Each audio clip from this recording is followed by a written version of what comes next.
Welcome to another episode of Out Loud Geek, where we discuss news and views about pop culture, science fiction, fantasy, food, cooking, the outdoors, and more.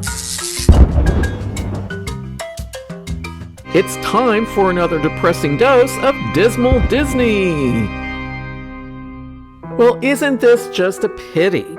Disney World fans are outraged about $625 dinners at what is obviously an overpriced resort restaurant. The theme park's Victoria and Albert's restaurant reopened after a renovation, and guess what? It included a big price increase. Well, sadly, this really doesn't break my heart, but I can understand for people who probably liked going there that they're not happy that the price went up. But here's a reality check. Most people don't spend this kind of money on a meal in the first place. Most people can't afford something like that. But let's dive in and take a look at this article. Some fans of what is supposed to be the most magical place on Earth apparently aren't very happy about one thing. Disney World fans are criticizing the powers that be at the theme park for significantly raising the prices at its most expensive food establishment, Victoria and Albert's restaurant.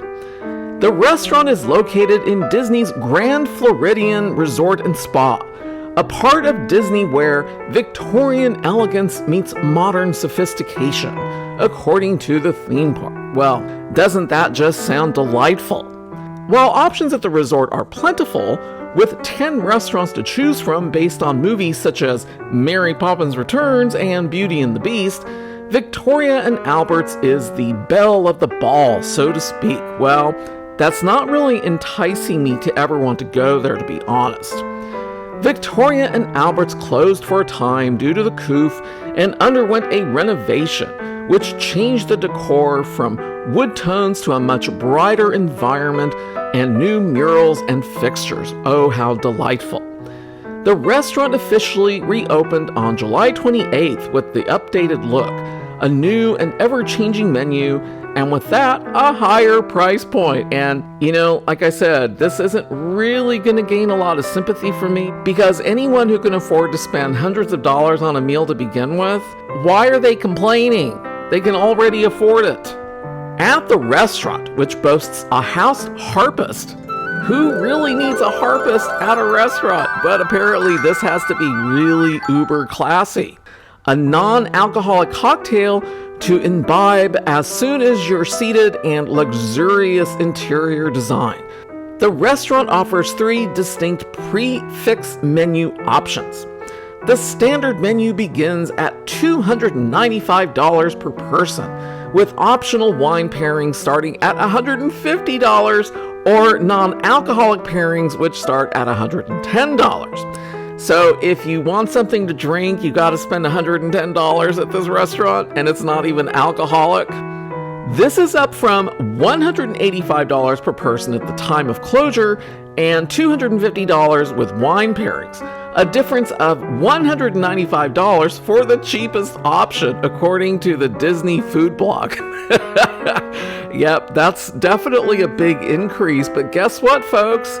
If you can afford to go to this restaurant, then chances are you can afford to pay for these extremely pricey increases. I can't be sympathetic on this, I'm just going to be honest. The point of contention for some seems to be the more luxe options. These include first, the Queen Victoria Room Dinner, which now costs $375, with $200 and $110 drink pairings depending on alcohol content. Okay, if you can spend $375 on a meal with another $200 just so you can have some wine with it, yeah, that's almost $600 right there, and you're complaining? I mean, if this is the kind of money you're willing to spend at the Disney resort, certainly they've been raising their prices on a lot of things, but this place is already overpriced to begin with. You choose to go there on your own. If you do this, this is your choice.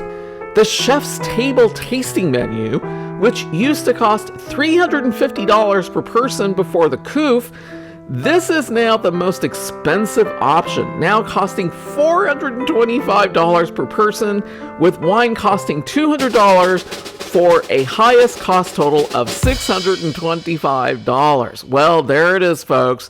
If you really want the chef's table menu, then you're going to pay for it. That's all I'm going to say. Disney declined to comment on the online discussion and reason for the price increase. Well, I can explain that really simply here. Disney is a for-profit corporation. Disney wants to make money. And the most magic that Disney truly has is their ability to extract as much money as possible from consumers' wallets. Those who want to go there and spend this kind of money, yes, you have definitely fallen for Disney's magic. Even though you could go to some other city like New York and go to a Michelin-rated restaurant and spend several $100s less and get a far better meal. But if you really feel the need to go to this super fancy schmancy resort and then eat at this overpriced restaurant, you have nothing to complain about. Most people can't eat there, and I'm really not sympathetic if this is what you choose to do. Nobody's forcing you to go and eat at this restaurant. So I understand people aren't happy, but as I said, I'm not going to be particularly sympathetic because people who can afford this, I'm sorry, you're way above most people's ability to pay for something like this. Certainly somebody who makes minimum wage, which is what a lot of Disney cast members make to begin with, they couldn't afford to eat at this place if they wanted to. I mean, this is just ridiculous.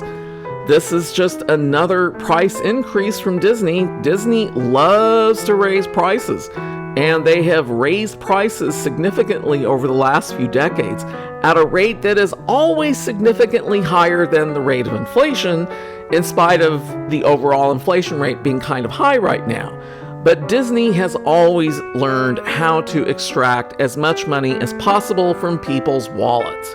And if you really want to go to this overpriced Victoria and Albert's restaurant, well, guess what? You're going to pay for it. But if you can afford it, don't complain, because a lot of people can't afford it.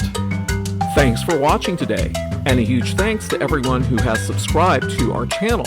We appreciate your support. If you enjoyed this video, please press the like button, and please feel free to share a comment. If you'd like to see more of our videos in the future and help support this channel, please press the red subscribe button, and please press the bell to receive notifications for new content.